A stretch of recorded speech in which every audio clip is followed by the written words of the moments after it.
Chandra's depths. It's Paradis. But what happened here? Gods, I can't believe this. We should get down there quickly. Make sure we don't miss any of the fun. Are we back in Dawnshore? Already? This is Sapadal's doing. I'm certain of it. No power in Aora could transport us so quickly, or so far.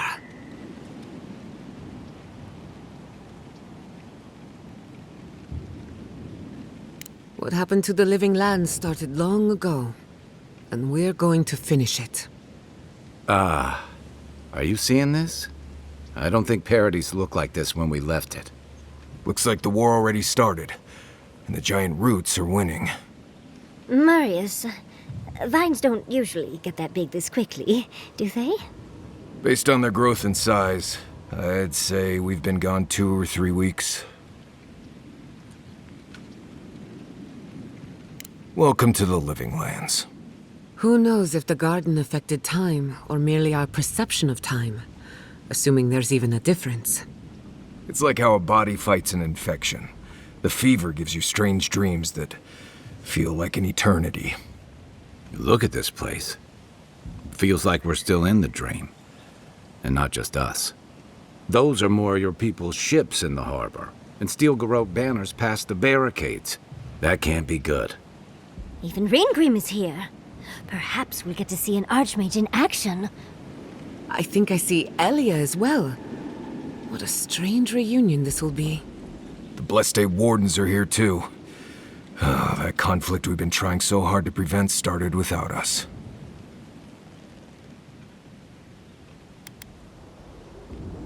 If he didn't start this himself. The Steel Garrote have been itching for a fight this whole time. This would have happened with or without us. Before we go, what happened back there with the Dream Scourge and Sapadal?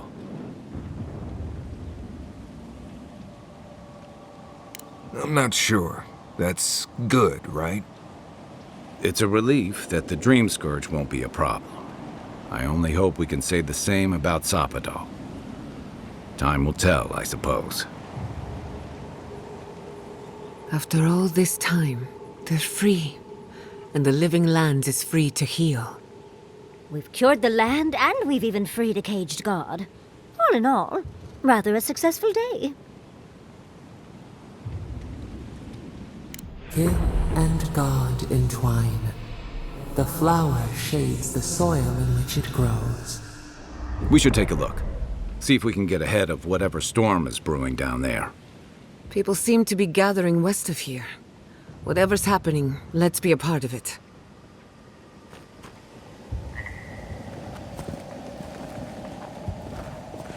Sansa. She made it snow on Shatterscarp. A familiar face. We meet again, Envoy. And you, Yardsley. You're always a prodigious and welcome sight. Oh, yes. Always a pleasure to see you, too. Paradis burns, thanks to Ludwine and the Steel Garrote laying siege to it. But the Dream Scourge is gone. She must have come back to life. Again. I suppose we couldn't be lucky enough for her to stay dead. It's remarkable how hard you mortals fight for causes that'll be forgotten within centuries. Still, I do think the world has been irrevocably, if minimally, changed by your actions.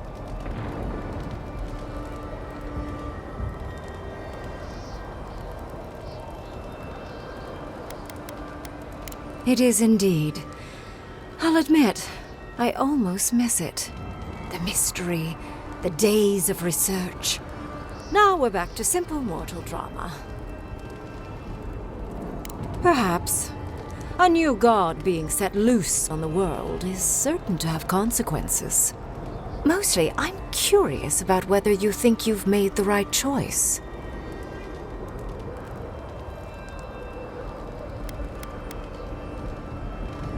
Wise answer, that. I am interested in seeing the outcome of your story, Envoy. With luck, it won't end with you also on fire.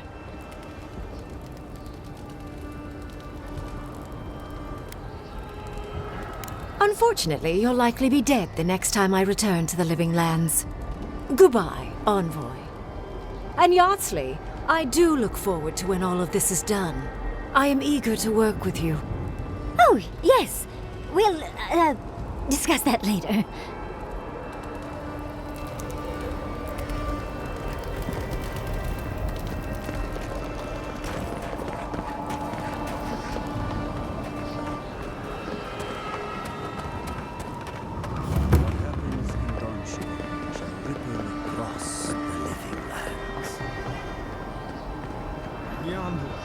Is that you?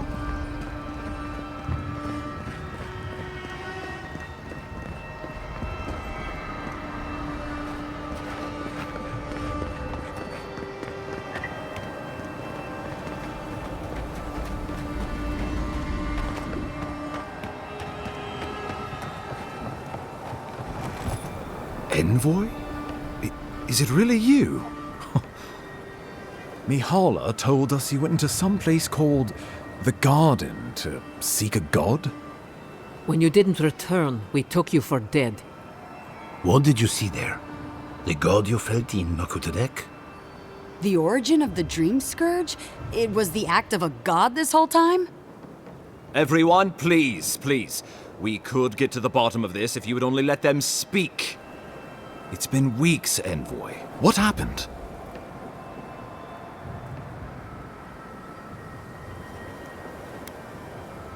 Finally, a ray of sunlight shines through the storm cloud. I will not grovel at the Envoy's feet for solving a plague I am not convinced was real. If you wardens ever bothered to pull your heads out of your asses, you wouldn't take such pride in your ignorance. You know nothing of me or my people, you fucking pirate! Warden Commander, look around you. Is this really the time? We believe the Dream Scourge was a malady of the soul. How did you put an end to it, Envoy?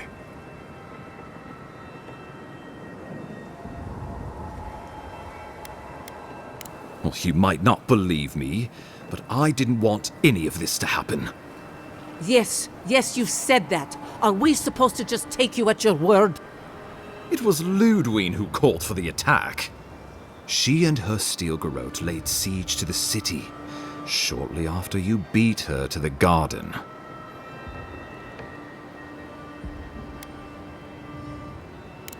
We've had no news from inside for several days.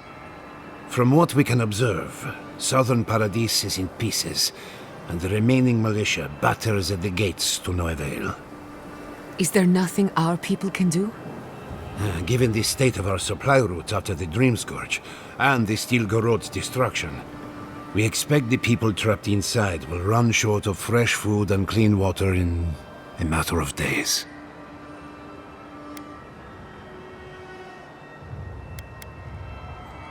The lawful settlement of a new Adirian colony, supposedly. Or the establishment of a Wodekan state. She could win with a godlike in her ranks. Your presence would serve as a powerful endorsement.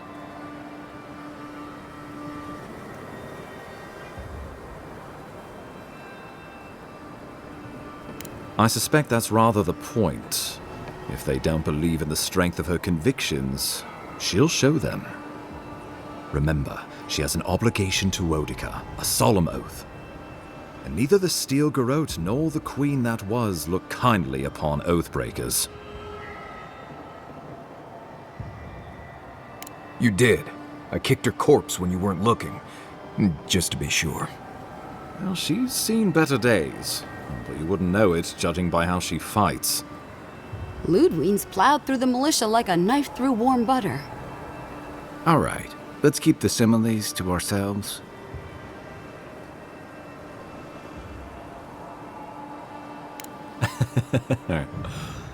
Oh, cheer up.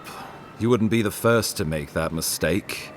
Might not be the last either, depending on how things go. So long as her passion for Wodeka lives, so too will her spirit. Then we destroy her faith, and the rest of her will follow. I have a theory about this. Let's talk at camp if you want to hear it. But I think we can kill her. Oh, good. That will be easy. It is not, I think, impossible.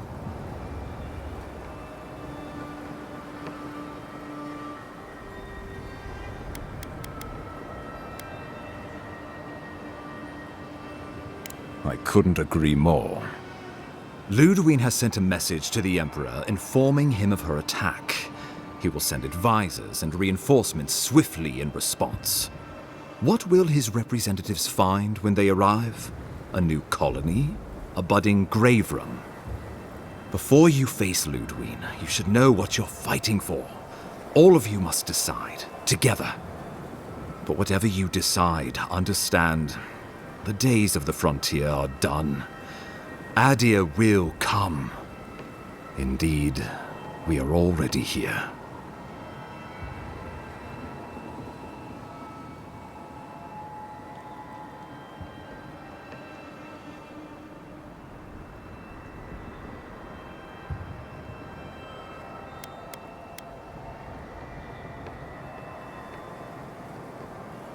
Oh, Envoy, no. Do not suggest that lightly. Think of the Emperor. There would be reprisals.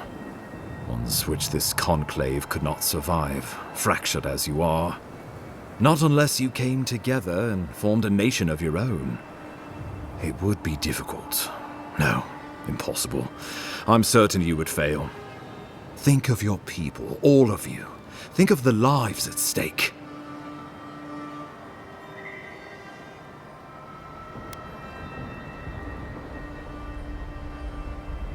We deserve our autonomy, even if we must fight for it. Anything less would be surrender. Fleeing someone else's laws and authority is one thing, setting up your own is another. We're an island of misfits and dissidents. We'll still have to surrender some of our autonomy, and we won't agree on what that means overnight. We'll be vulnerable. Without allies, other powers will see us as ripe for the picking. Know that this is a hard road to walk. We were fine before Adir came. We'll be fine when they're gone. I think we ran things perfectly fine before your kin got here. Risk into bounty. Does the winter frost dissuade the seeds? Many fruits on our boughs. We graft many leaves into strength.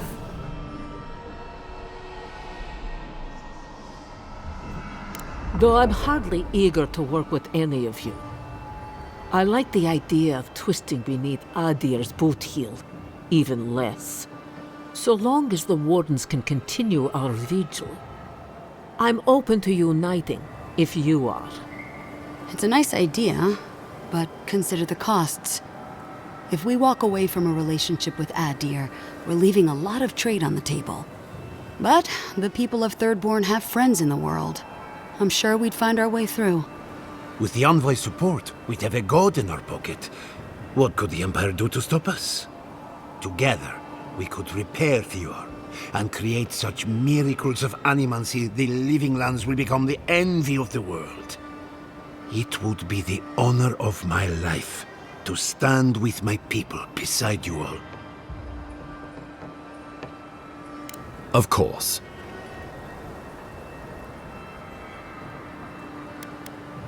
The Living Lands would retain its own laws under a grave appointed by the Emperor. The grave would be expected to promote and develop the Living Lands to our mutual benefit. They would divide the island into administrative districts and see them governed by mayors appointed from the local communities. The island would provide tribute in the form of resources and taxes, and in times of war, soldiers. The Empire, I should note, is nearly always at war. In return, the Living Lands would enter Adir's sphere of influence, and should outside nations attempt to invade, we would come to the Grave Room's aid.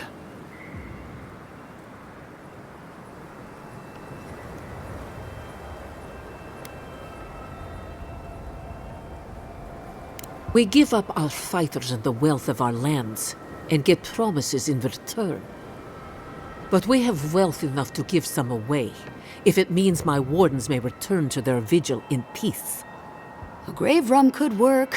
so long as trade keeps moving through the Scarp and you're willing to serve as our go-between envoy. And we'll have cannons enough to deter the adherents from trying anything stupid.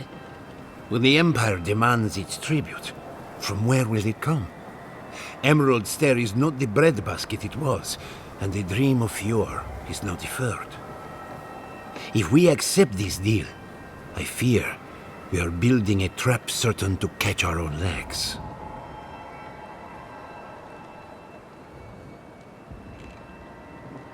Naturally, that would be the Emperor's decision. But I suspect he would choose you. Only the strong survive the frontier. I used to believe that was Ludwig. But you were born to rule here. Quite literally.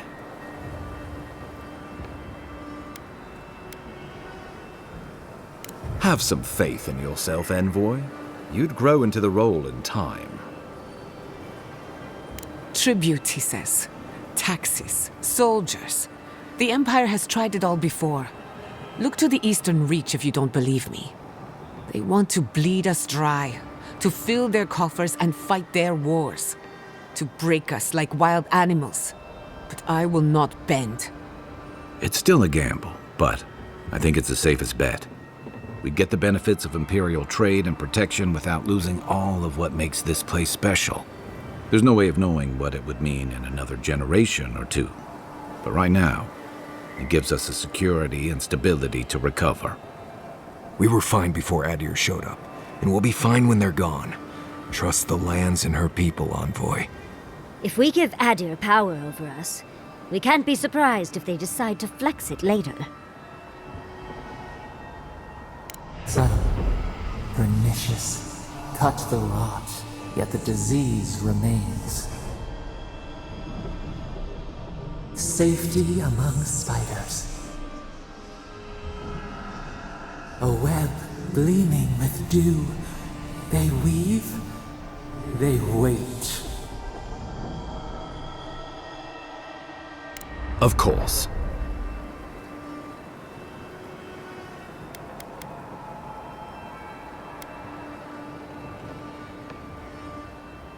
That's what I would like to know. You have seen more of this land, and met more of its people than any of us. Your opinion is informed. You were empowered by the Emperor himself to investigate an impossible problem. And against the odds, you solved it. And as far as we know, you are the last godlike in the world, and the favored child of a mysterious god. And in our dealings together, I found you to be a person of substance and conviction. But mostly, it's because you're a Diran, so I trust you. And these fine people here are going to do whatever they like if they don't agree with you anyway.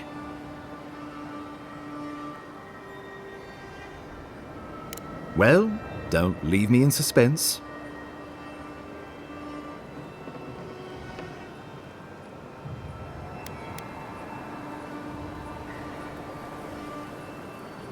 Oh, gods have mercy. Solus and her wardens stand vigil with the living lands.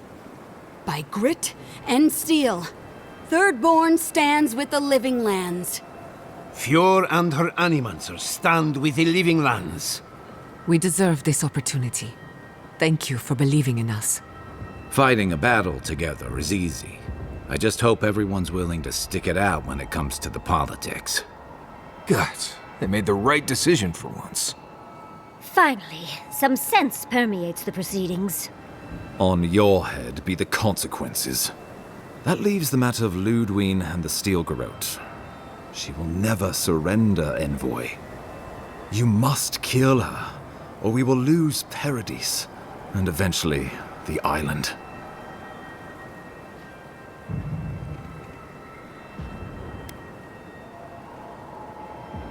The living lands will never be free until we break the chain around our necks. Ludwig must die her final death. She better say her goodbyes while she can. I'm proud to fight at your side, Envoy. One last time. Let's get to work then. We've got a walking corpse to bury. The Paradis militia will be at your back. Give her no quarter. The future waits for you. thank you for deserving it.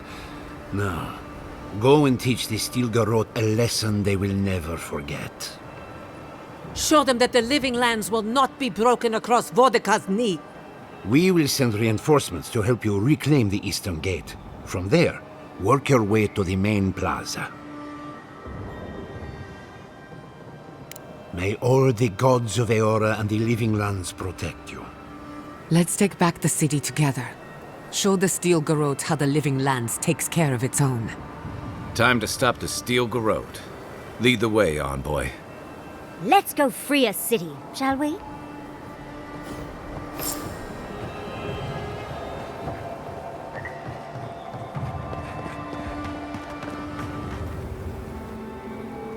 I can't wait to give the Steel Garrote a piece of my mind. The reckoning is long overdue. Can't sleep? Neither can I. We're going into battle for the soul of the living lands, rallying under the banners of the Paradis militia. Your Emperor will not be pleased.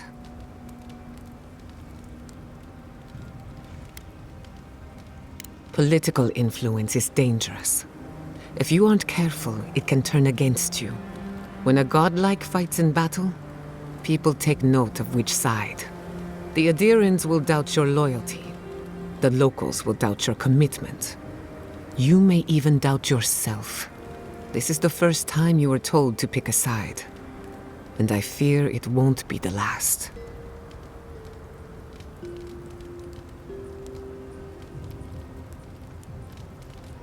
All we ask in return is that you do the same for us. From what I understand, your ambassador is very persuasive, very powerful, and very accustomed to getting his way. For a politician like him, losing a battle is not a defeat. It's an opportunity. When he promises you the world, don't listen. He'll fill your head with lies if you let him.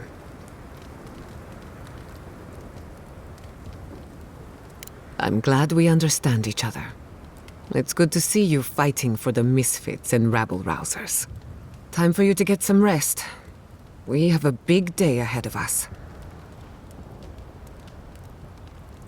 In truth, I'm not as worried as I used to be.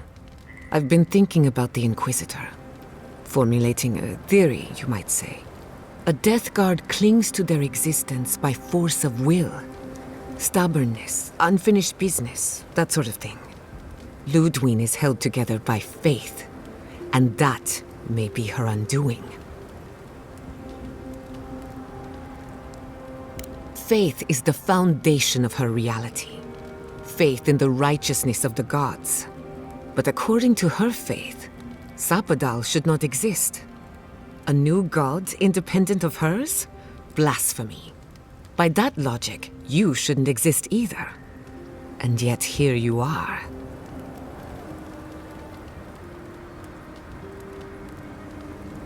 By staying alive, of course. You are the godlike of a heretical god, a contradiction to her reality. Can you imagine how much she needs you to die? Her entire worldview depends on it. Who knows? Maybe that uncertainty is enough to make her mortal again. Or maybe not. I'm just theorizing as I go. Whatever happens, I want to see it for myself. For the research.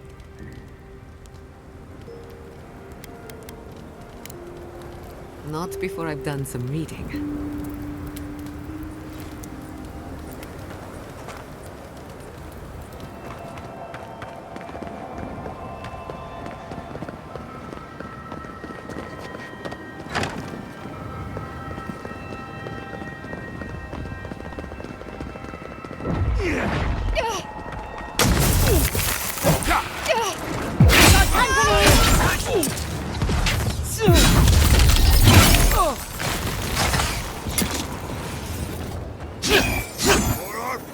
Glorious battle.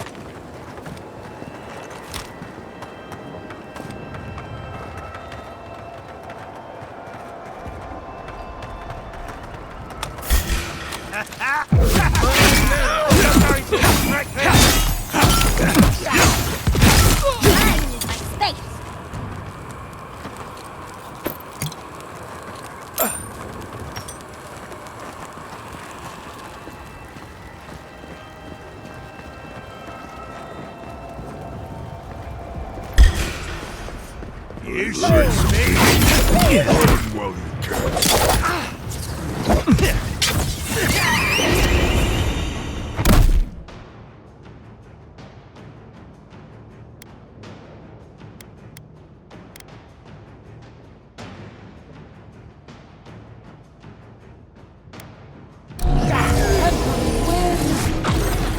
Stop right.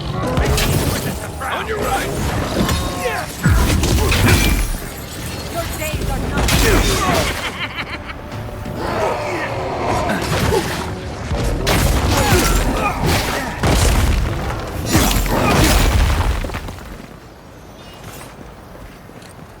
That it?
That'll teach you!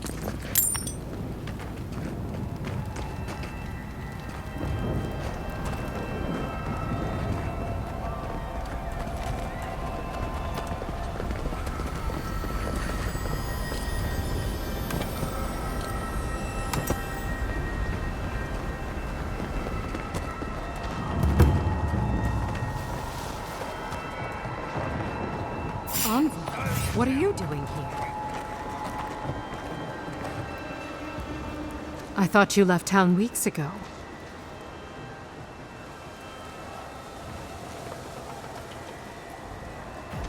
About time.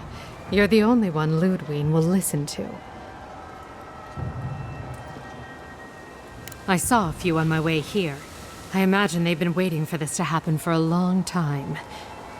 Listen, one of the Garrote's units is scouting up ahead, maybe 5 strong. I wouldn't want to fight them if I were you. Take this key. It'll unlock the gate to the canals. You can thank the captain who forgot it.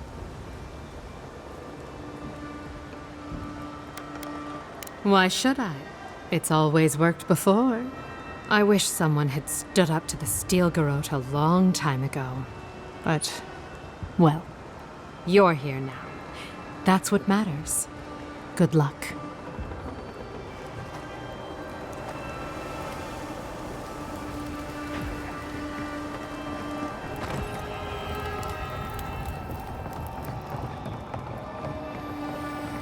We should go now, while the fighting's died down. Can you not hear the screaming outside? She's right. We can't go now. Then when? Should we wait till the Garrote set this bar alight? They have so much with us out.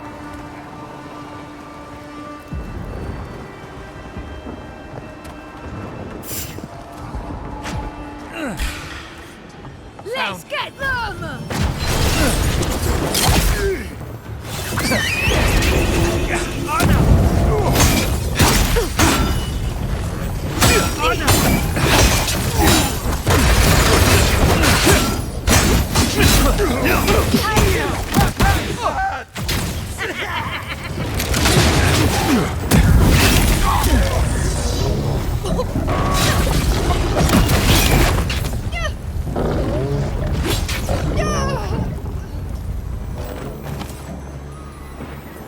That was a close one.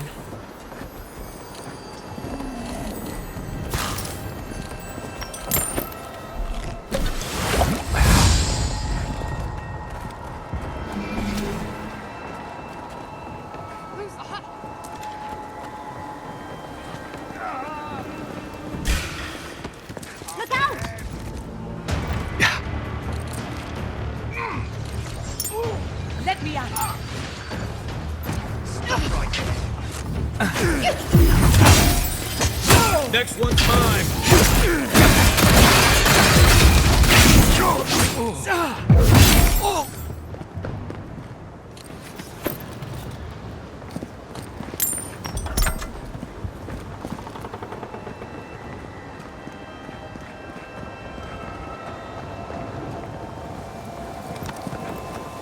Envoy over here.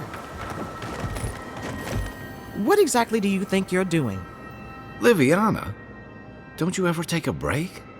You nearly died in my clinic. Correction, you did die. And now look at you, fighting the Steel Garrote. What have you got to say for yourself?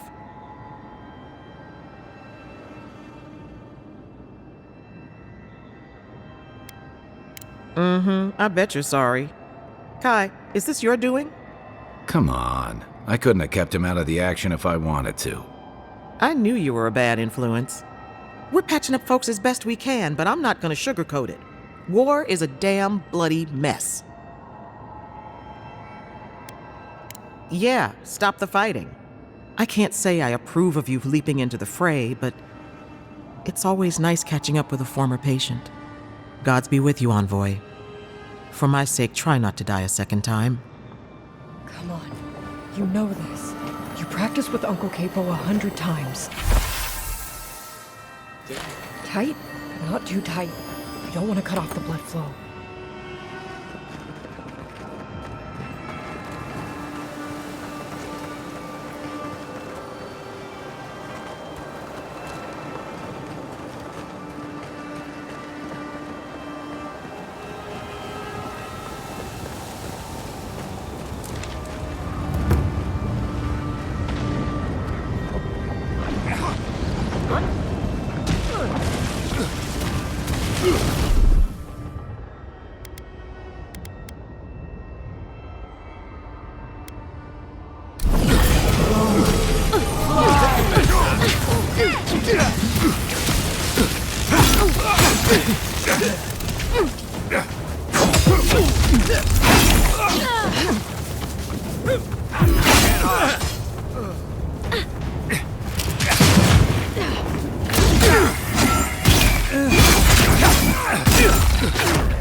I'll stay behind.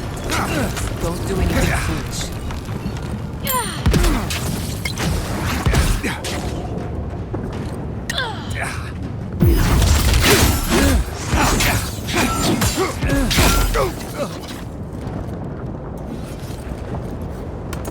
For our freedom!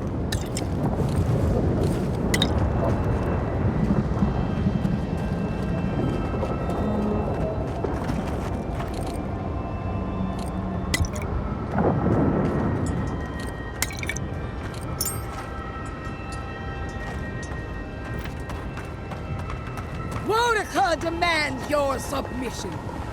Stand against her and fall. Let's pay Ludwig one final visit, shall we? Lead on. I'm with you to the end. Let's make sure she stays dead this time. All right, dearie. There you are. Come. So, you survived the garden. Did you come all this way just to try your luck again? To kill me more efficiently than last time?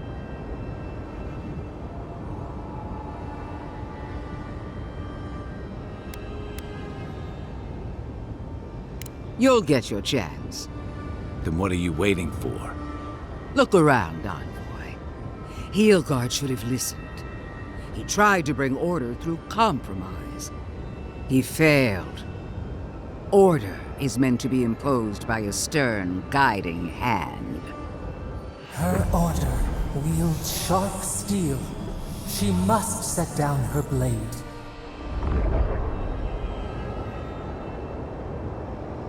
You can tell Wodeca yourself once we've sent you back to the wheel.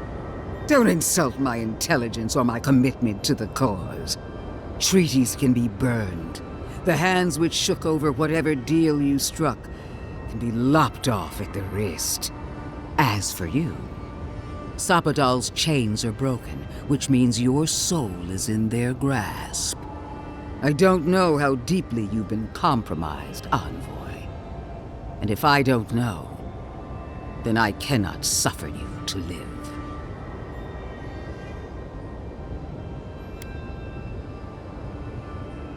Judgment has been passed. Now comes the sentence. Steel yourself, Envoy. Make this a fight to remember, even in death. We would not welcome her death. There is still ample shade for her beneath our tree.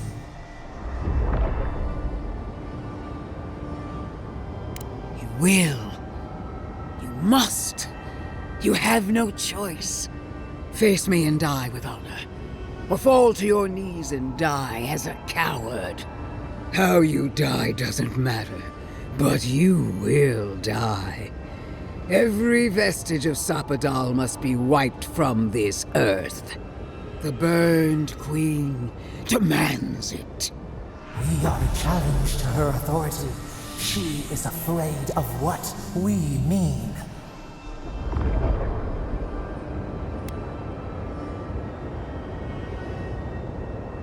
The Burned Queen doesn't need to sully her power with mortal concerns. Not when she can rely on me. I will pursue her ambitions until my bones grind themselves to dust. While you are little more than a nursemaid to your diseased false god. Hear me, Envoy. I am the avatar of the Burned Queen, the goddess of retribution. I am her sword arm, her will in the world. And so long as I can fight, I will be her champion. But she failed to ensnare the living lands, and we are free. How long until Rodica finds a new avatar?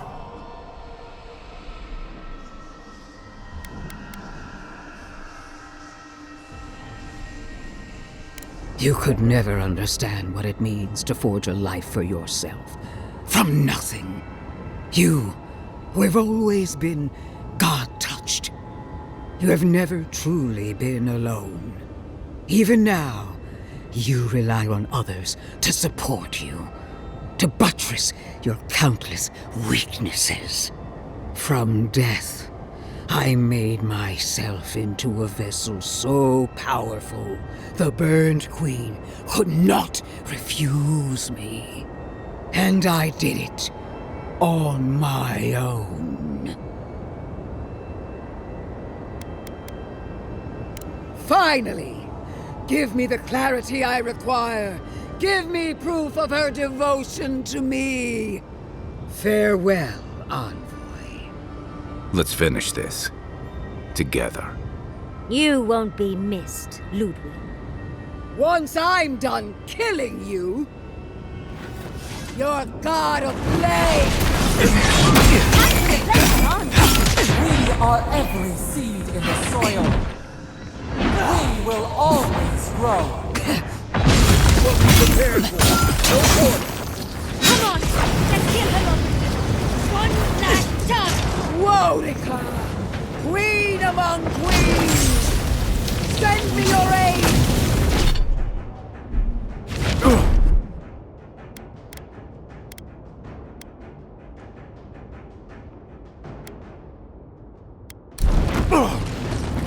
It wasn't wrong!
Rodica's done with you! Kill her now!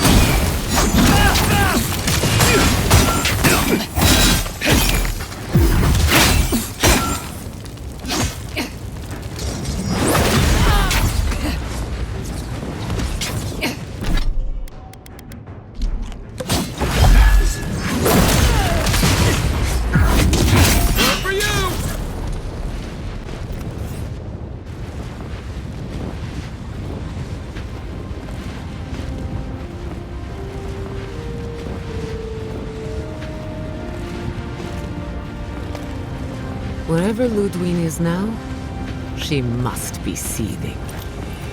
Of course, we'd be happy to kill her again, if needed. She's done for, but we're not. Whatever's next, we'll face it. Together. Gods, you're all gonna make me sick. But carry on.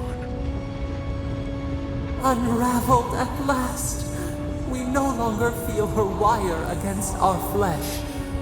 We are free always. We are free forever. Silence falls over Paradis, as though the city is holding its breath. Then you hear it, the ringing of a distant bell, the waving of banners, and cheers of victory. After a short and bloody conflict, the dust has finally begun to settle. You feel Sapadal close to your thoughts, stirring with interest. The god of the living lands is observing this moment, unfettered by confusion or fear. For the first time in centuries, they understand. The Paradis militia rallies to you, the outsider who defended them in their hour of need. Whatever happens next, you have won their confidence. You take a moment to reflect on the calm. Not so long ago, you arrived at these shores on a simple errand, which turned out to be anything but simple. The Dream Scourge is over, and the island has been cleansed of plague. A time of healing and mourning follows. People look to you for answers about the source of the affliction. You tell them the truth, how the plague came from a power beyond mortal understanding, and how it is finally at peace. Thanks to you, the Living Lands has escaped Adiran oppression. The free settlements unite under a common banner and begin the fraught process of negotiating new traditions and values. The Empire withdraws. The frontier remains wild, but not for long. Fugitives no more. The rebels of Paradis return to their home and to other free settlements, bringing their skills and secrets wherever needed. For once, they have a future. The refugees of Emerald Stair resettle in Thirdborn, bringing their skills and research to aid the local community. What starts as an uneasy partnership blossoms into a bond of trust. Through shared adversity, they find common ground. The ashes of Fior Messiverno continue to smolder. Scavengers avoid the ruins, fearful of spirits unleashed by animancy gone awry. The once promising city is nothing but a cautionary tale. For the people of Shatterscarp, independence is bittersweet. Those who cannot withstand the grief inflicted by Ringgrim's spell leave the settlements, vanishing into the wilderness.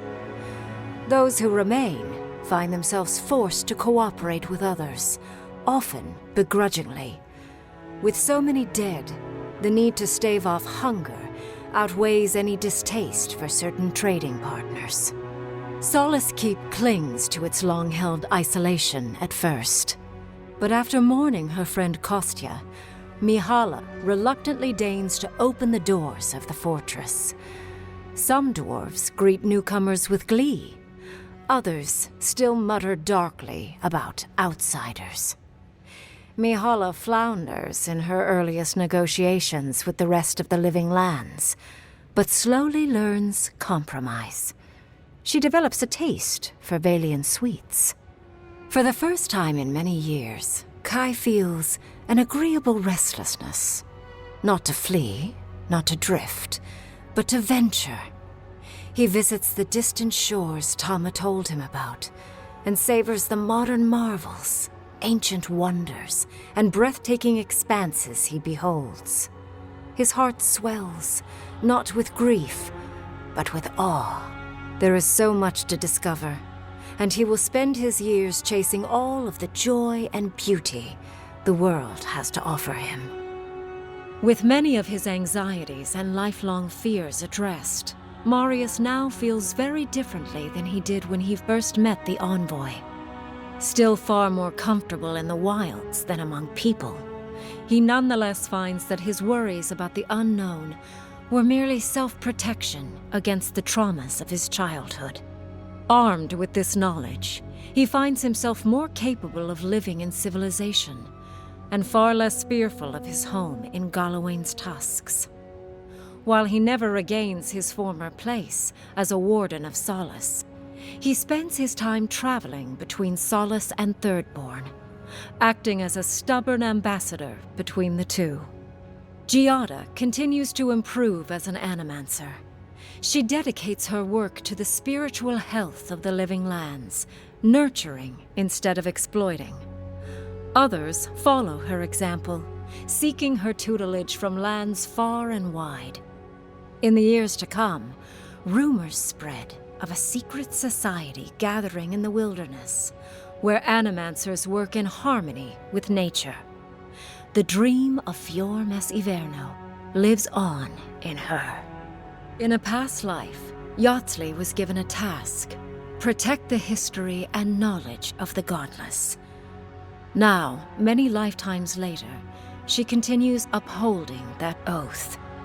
She moves into the library in the garden, spending her days poring over the clay tablets there. But not even the letters from, and rare visit to, her lover help ease the loneliness that fills her days.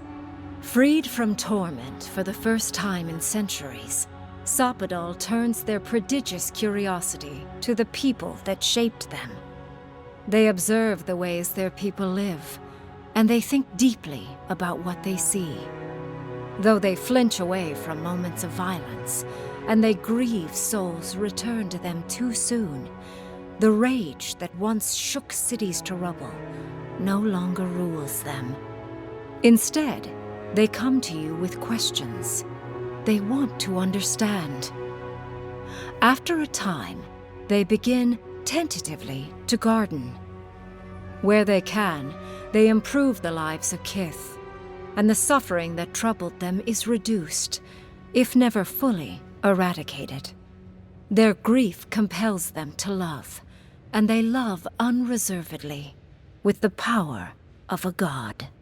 Sopadal pours a fragment of their power into the statue they claimed from the temple of Aethys.